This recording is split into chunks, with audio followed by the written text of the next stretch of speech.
Welcome to the Mindset and Muscle podcast. I'm your host, Keshi, and today I'm going to be talking about traveling on a cut or a diet. So, if you listen to the previous episodes, you might have noticed that I went MIA for a little bit. I mean, I was still on Instagram stories and things like that, but I think I didn't post a podcast for like a month or so. I was just a little bit burnt out and I needed a break from everything. But now I'm going to try to rearrange things around a little bit so I don't get burnt out again. But we'll see how that goes. I'm excited to be back. I had a couple people actually ask me like, hey, is everything okay? I didn't hear a podcast in a couple of weeks. So how are things? And that makes me so happy. But I'm excited to be back. And I do want to talk about burnout at some point. But I also really wanted to talk about traveling on a cut because I recently went on a trip. I went to the US. I'm from Canada, but I went to the US and it was just for a weekend. But there are definitely a couple things that I wish I did that would have made my cut a little bit easier.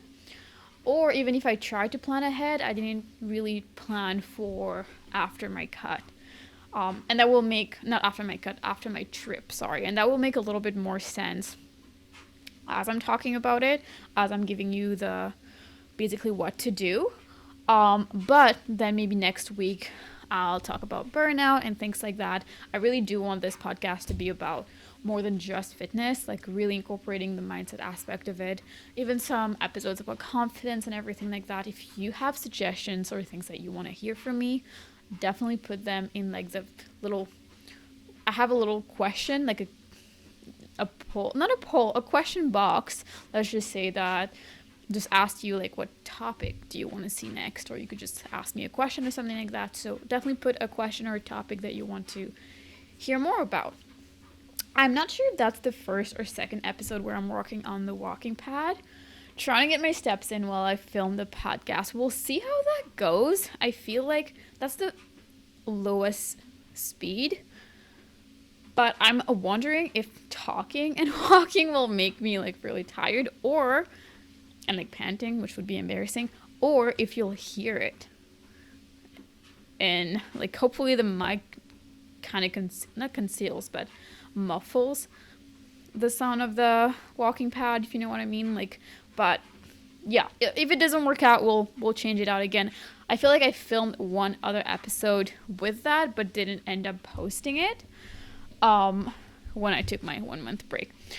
Anyway, I also hope if you're watching this right now instead of just listening, I hope that this is not tilted. I feel like my phone is a little bit tilted, but I can't tell for sure if my tripod is or not. So we're just going to go with that. If you're listening on Spotify and you're not watching, that might not make any sense at all to you. So let me just start right ahead now. As the first thing that you want to know when you're traveling, when you're going on a little trip and you're trying to diet at the same time, or you're in a cutting phase. Actually, before I even start, I would like to mention that most people should have, I can't really think of anyone who shouldn't actually, but we should really have like a time that we're cutting, so we're not cutting like all year round basically. I've mentioned that before, but allocate like 12-16 weeks. Sometimes even if you don't want to allocate that timeline because you don't want to be restricted to that. For example, right now actually, I don't really have like a 12 week or 16 weeks. I want to cut until like I'm lean, basically, is what I talked about with my coach. But for most people, especially if you have trouble sticking to a diet, I would say definitely have a set time of like 12 weeks or 16 weeks, after which you know that you're going to take a diet break, or you're going to go back to maintenance. Actually, if it's like 12-16 weeks, you're going to go back to maintenance for a little bit.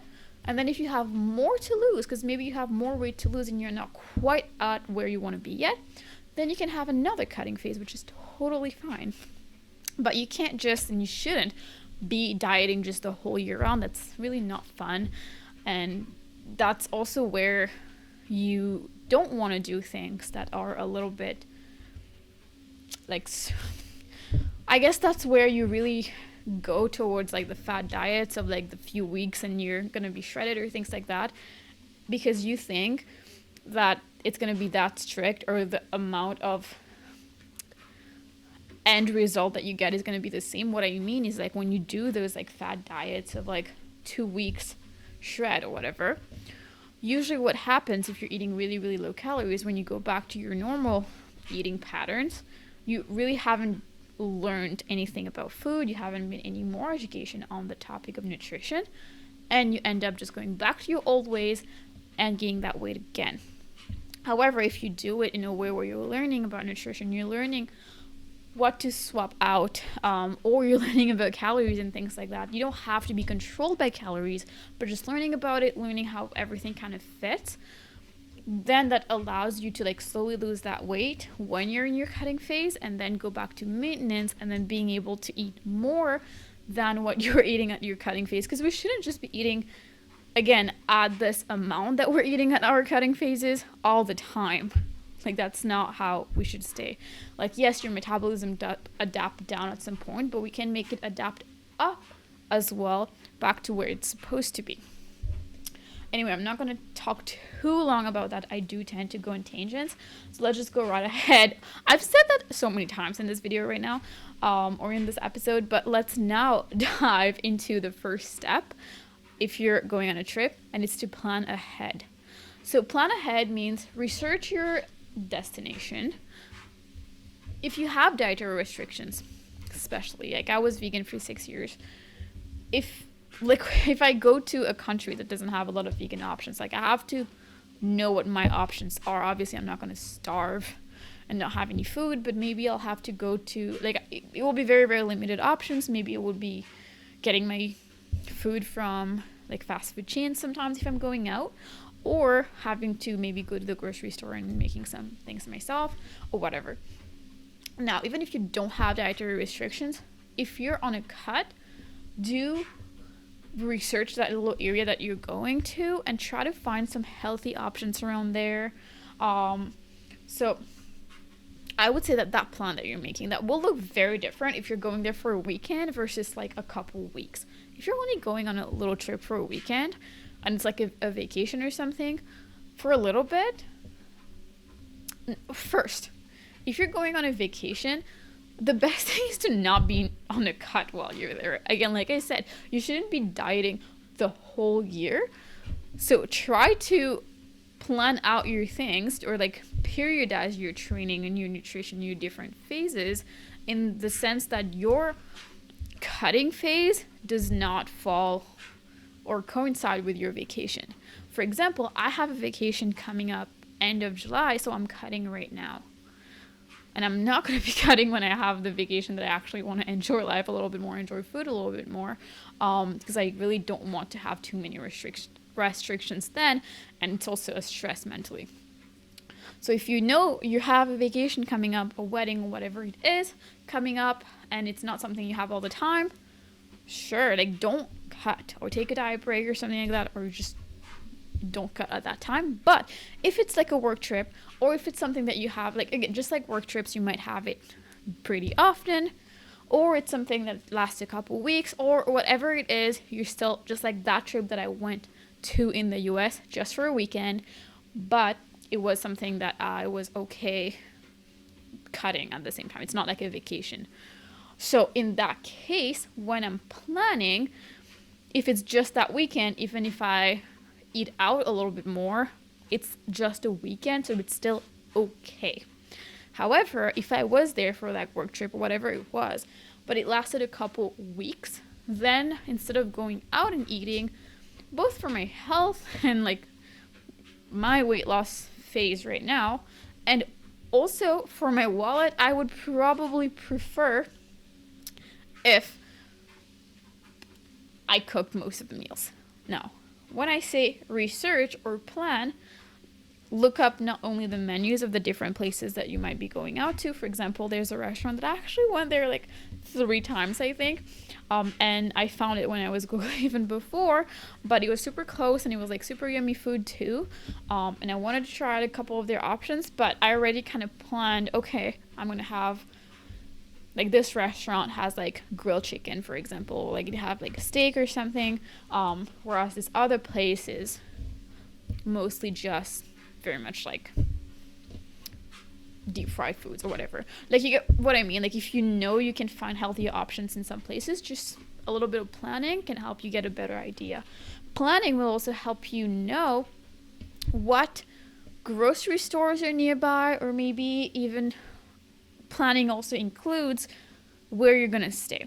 So are you gonna stay in a hotel, in an Airbnb, in like wherever you're staying? Like, decide if you want somewhere where you have a little kitchen where you can cook your own foods a little bit, you have at least a microwave, or if you don't, then like, again, up to you, but kind of find a few ways to make your diet easier there. So at least having a microwave, a little bit of something that you can make your own food or heat up your own food from before or something like that. Or you have a little kitchenette or a kitchen, that's perfect, because then you can just go to a grocery store, get your groceries, cook your own meals for the most part. And then if, like, when you're researching as well, find if there are any maybe like grocery stores nearby or something like that. Because believe it or not, I did not research places for like grocery stores or something like that where I went. I was in Ashburn, Virginia, and it was a super cute like hotel and everything, and I just kind of assumed that I would have a grocery store at walking distance. There was a I think it was a Trader Joe's. I don't think we have that in Canada, but it was very much like not what I expected. Like, there were some things that I got there, but then I expected there to be like a Sobeys or a Safeway or like a Superstore, something that's big that I could get more. Like, food was fine, I guess, but there were more things that I was thinking I could get. I don't think I even found toothbrush there. So if I didn't bring my own, that's like one thing that I'm thinking of. But either way, like, let's just say maybe you don't have something at walking distance and from the hotel that I was at, or maybe there was, but I just didn't know. I didn't like, my research wasn't good enough on that. But whatever it is, yeah, like, don't just assume you're gonna find a grocery store in walking distance, because a lot of the time, if you're going on a trip for a couple of days, you might not have a car. So I don't know if you want to pay an Uber or take the train or the bus to go get your groceries for a trip. I would not. And also I would have to actually, like, even taking the bus or taking like anything else would be pretty far or pretty, yeah, it wasn't ideal. I'm rambling already again, and still on step 1. So the other step that I have is really much related, so maybe we can go a little bit faster, but it's to try to cook your own meals some of the time. If that's just breakfast that you can do, that's still something, again, both for your wallet and your health, because instead of going out for brunch, like, one thing that scars me a little bit when I was dieting last time, at Cora's, I just wanted to know, we went for brunch, so I wanted to have an idea, because I like both sweet and savory for breakfast. So I was like, okay, the pancakes and the eggs and like the mix of everything. I think the dish, the whole thing was like over 1,000 calories. I think it was like 1,400 calories. Maybe I added like a hot chocolate or something on top, but I remember it being like 1,400 calories. And on my cut, I had maybe 1,400, 1,500 calories. Let's just say 1,600. I don't remember quite well, but it was like a vast majority of the calories I had for the day. So that was like, oh my god.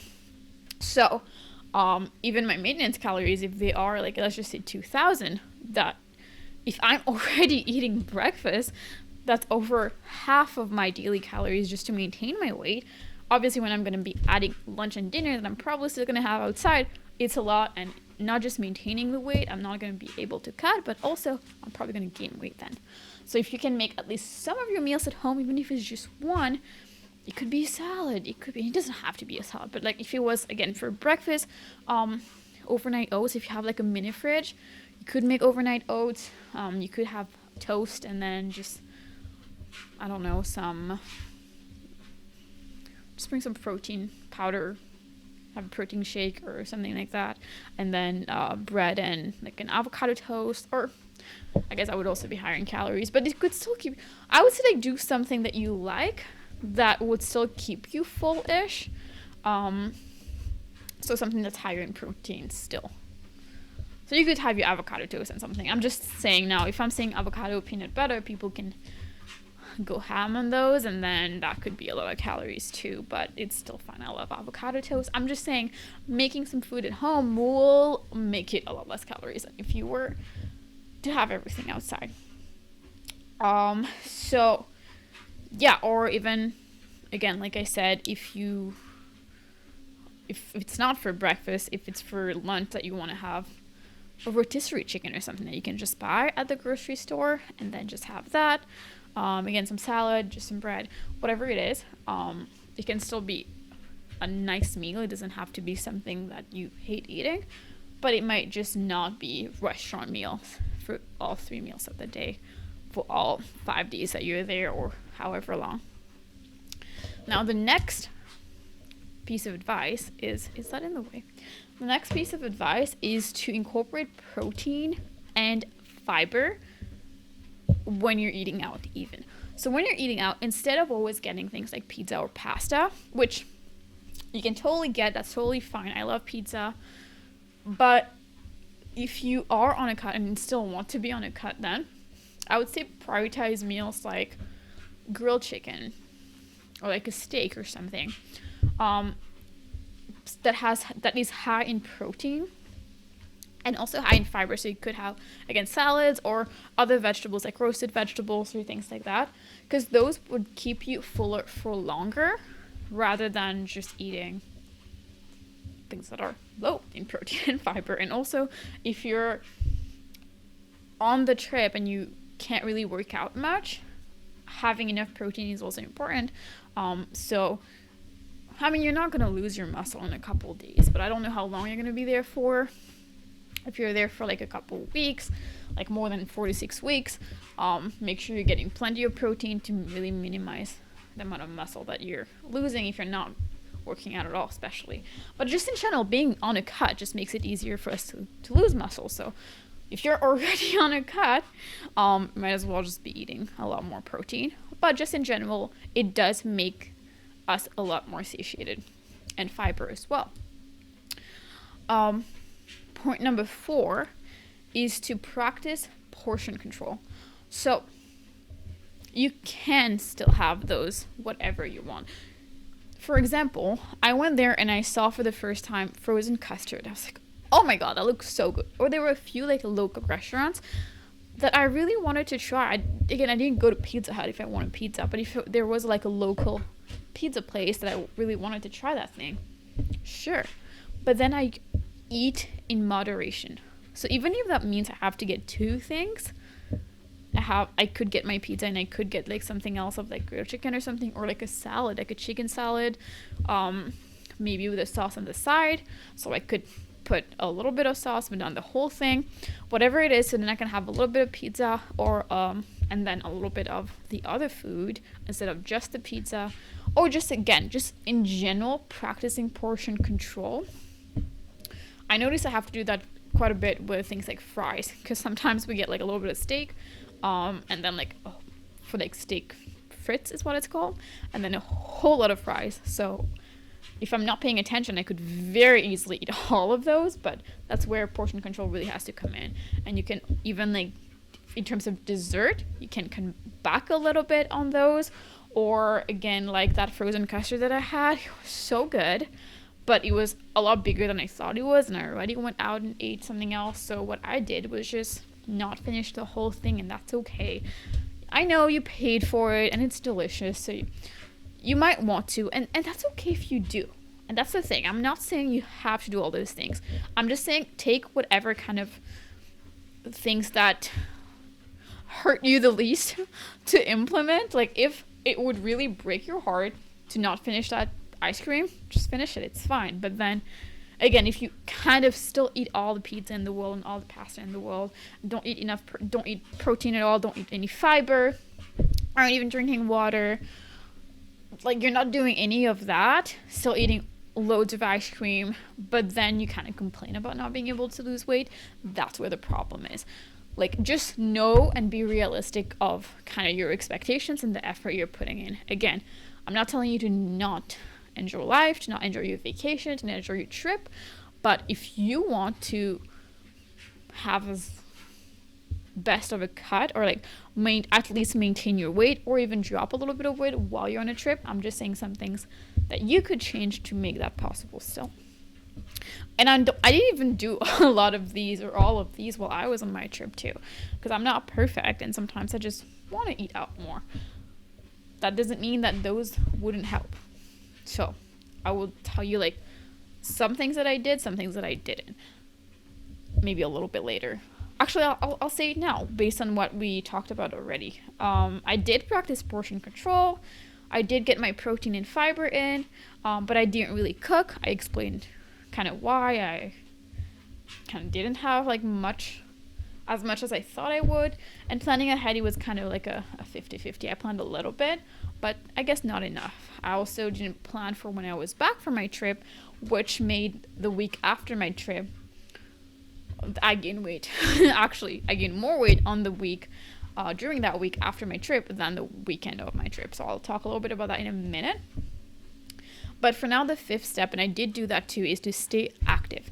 So when you're going on a trip, try, again, if it's a work trip, I understand maybe for that weekend, like in that case, Saturday and Sunday, I was in that like classroom or like in that room listening to like the workshops, the lectures, whatever it was. But whenever I could, like when I arrived there on a Friday, kind of during the day, on Friday I got like 20,000 steps or something. And you don't have to go do that. I'm just saying I didn't on purpose try to get 20,000 steps. What I did though is try to go walk and explore Washington. Actually, I went to Washington and explored everything, and it just ended up being a lot of steps because I wanted to stay. I purposefully did that so I could be more active, because I knew that maybe on the weekend I wouldn't be so active being in that classroom. So I tried to get my steps in as much as I could in fun ways, okay, exploring the city or wherever I was, or even when I was going for like my meals and things like that. I really tried to take a little bit more of a walk around instead of just going to that one place and then back. So I was just being mindful of that. Or even while I was in that classroom, I was still kind of like walking around and going to the bathroom and kind of walking around, and whenever I could, I would still kind of stand up and have a little bit of motion, but just trying to be active is gonna help. The next thing is also, I'm really sorry if you're watching this and you see me kind of being super unstable. I'm still getting used to talking, walking, and kind of even looking here. Yeah, I hope I don't fall. But anyway, the next step is to be mindful of beverages. So especially when you're eating out a lot, it can be super fun to get like milkshakes and a little bit of alcohol or things like that, or pop. But I would say stick to Diet Coke or Diet Pop if you can, and limit your alcohol or even things like milkshakes or whatever it is, because those calories do add up very, very quickly. And again, if you're already eating out, you're already adding those extra calories. When you're eating out, it's going to be over 500. Often it's very close to 1,000 calories, if not more, depending on what you're getting.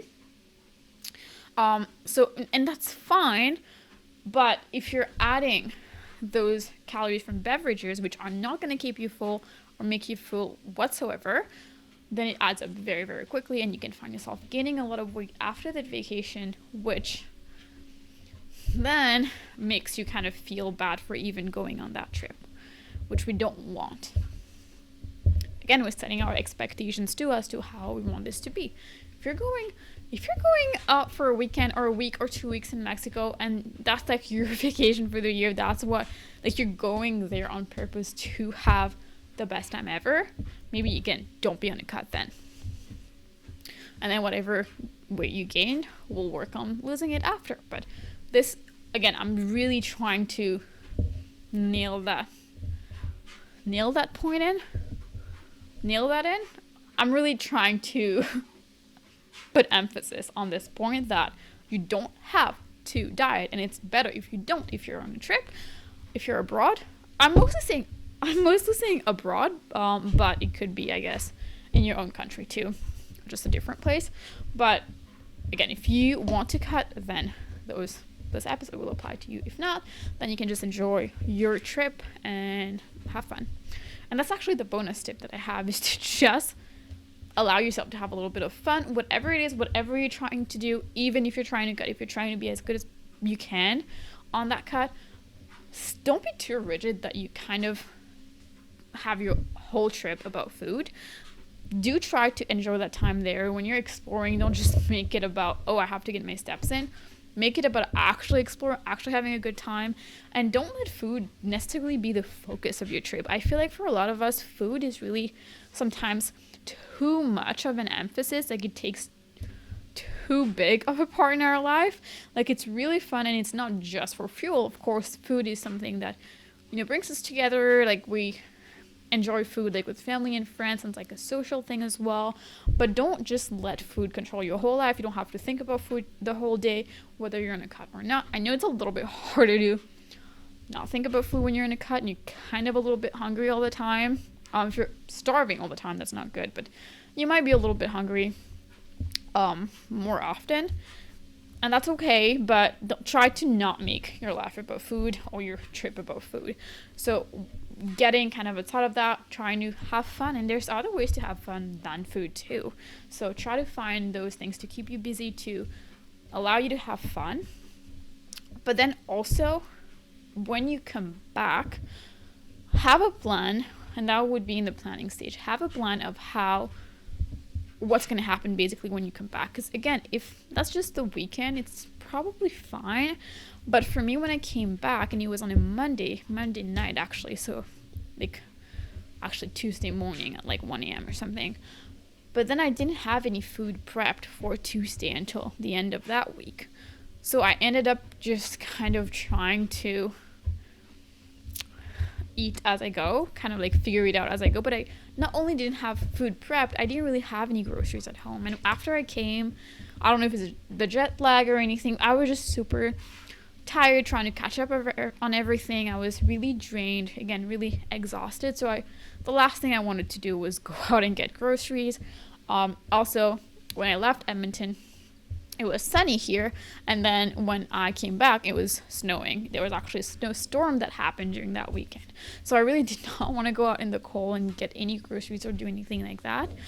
So then I ended up gaining weight during that week after my trip, while I was really worried about gaining weight on my trip. So that's not a lack of planning is what made the week after harder than what it should or could have been. So if I had to do one thing differently, I would really have meal prepped food for the week coming, even just for like Tuesday, Wednesday, Thursday, Friday. Even just 2 days, Tuesday, Wednesday. Because then if I have a little bit of something, I can figure it out for 2 days, but trying to figure it out for 4 days until like the weekend where I would meal prep again. But 4 days where I have work during the day, so I really have only the evening to figure things out.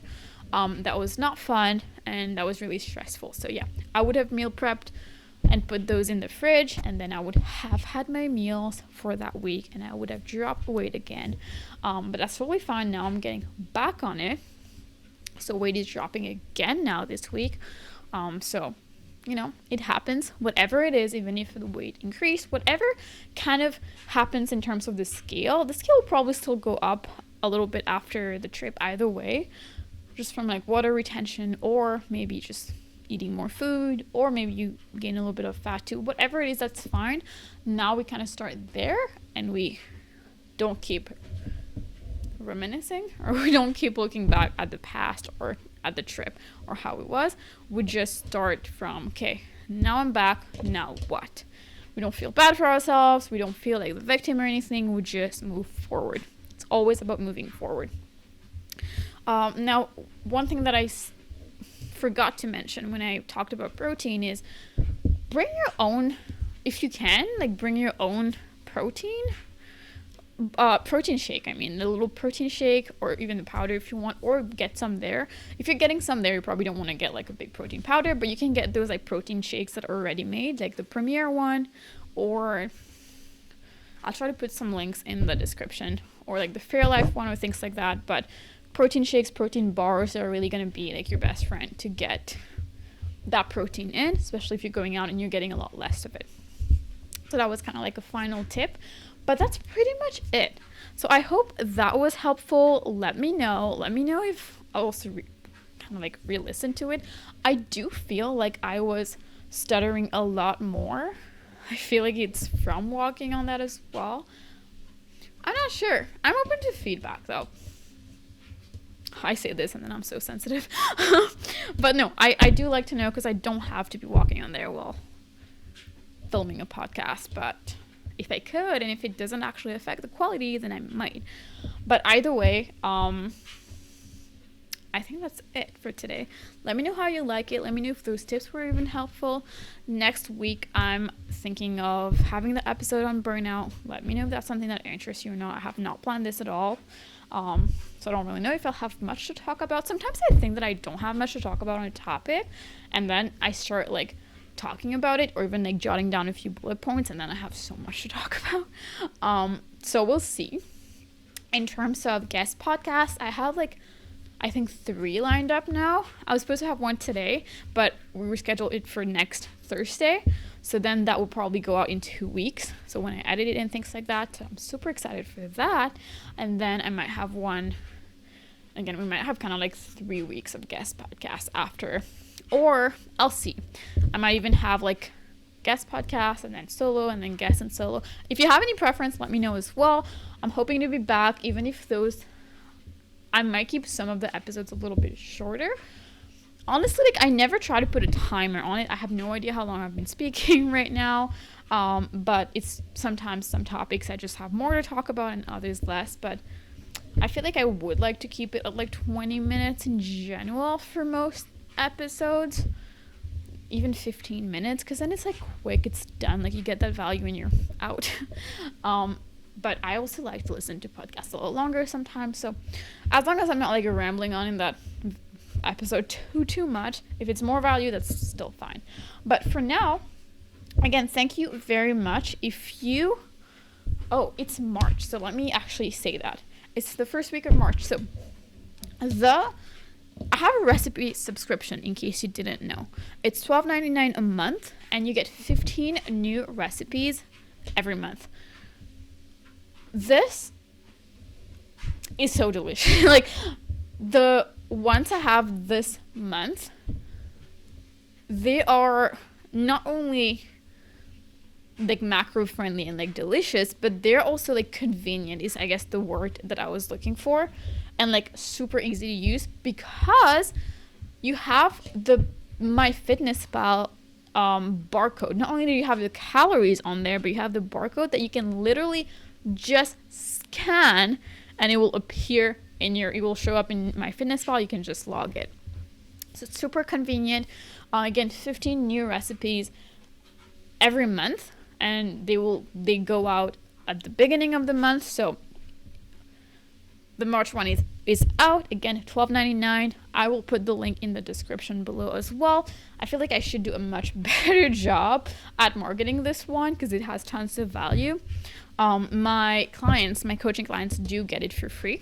So that's part of the resource hub that I have for them. But I figured if that's something that you didn't want coaching just yet, but maybe you want that, and a lot of people ask me about recipes all the time, that's one thing that they struggle with. Definitely the monthly recipe packs is the way to go.